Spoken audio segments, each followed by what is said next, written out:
민주당이 국민소통 플랫폼을 출범하고 문재인 정부 시절 외교통을 외교안보특보로 임명하는 등 사실상 조기 대선 준비에 나섰다는 분석이 나옵니다.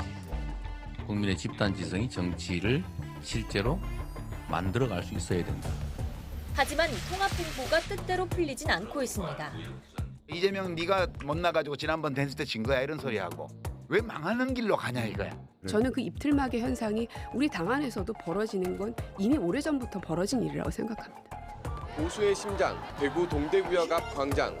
윤석열 대통령 탄핵 반대를 외치는 수만 시민들이 2만 5천 제곱미터 광장을 가득 메웠습니다. 여러분들이 윤석열 대통령을 다시 살려내고 자유민주주의를, 대한민국을 다시 살려내신 역사의 주인공들이십니다. 윤 대통령의 탄핵을 촉구하는 집회도 전국 곳곳에서 이어졌습니다. 어떻게 보면은 진짜 인터뷰 같은 거 보시면은 앞뒤가 다른 말씀을 많이 하시기도 하고. 더불어민주당 이재명 대표가 교섭단체 대표 연설에서 회복과 성장을 토대로 모두 함께 잘 살자는 의미의 잘사니즘을 새 비전으로 제시했습니다. 모두가 함께 잘 사는 잘사니즘은 새로운 비전으로 제시하고 싶습니다.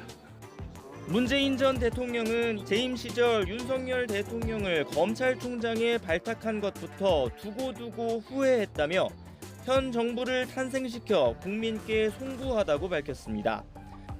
국회 연설에 나선 국민의힘 권성동 원내대표는 집권 여당으로서 계엄 사태의 책임을 통감한다고 밝혔습니다. 국정 혼란의 주범, 국가 위기의 유발자, 헌정 질서의 파괴자는 바로 민주당 이재명 세력입니다, 여러분. 윤 대통령 측은 재작년 당시 선관위 서버가 보안에 취약했고 외부 침투 가능성이 있었다는 점에 초점을 맞췄습니다. 심지어 카페에 앉아서 선거망을 주무를 수 있었다고 보고서에 나오죠? 네, 그렇습니다. 선관위 고위직 자녀들의 채용 비리 의혹을 들며 선거 부정이 있더라도 조직의 폐쇄성 때문에 감췄을 것이라는 주장을 펼치기도 했습니다.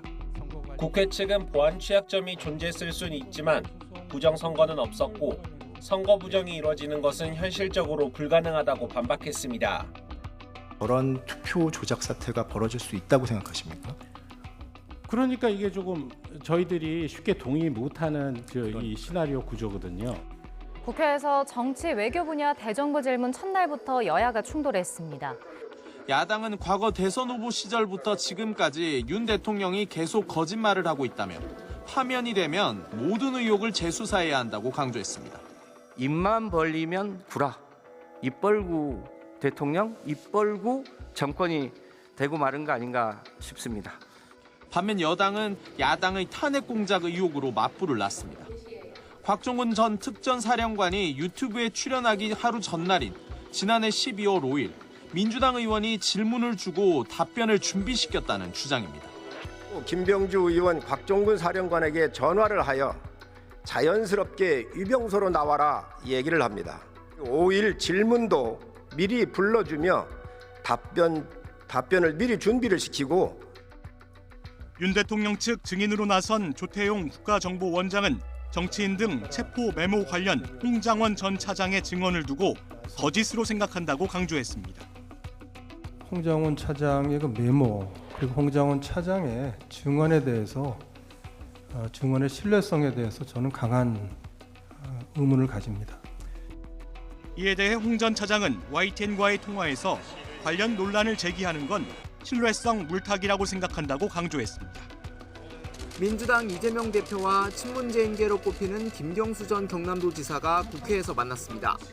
모든 세력들이 힘을 합칠 필요가 있다고 생각합니다. 다양성을 구현할 수 있는 그런 정당 시스템, 정당 민주주의를 만들어야 된다고 생각합니다. 조기 대선 가능성이 제기되는 상황에서 이 대표가 당내 비명계를 끌어안으며 통합 행보에 속도를 내는 것으로 해석됩니다.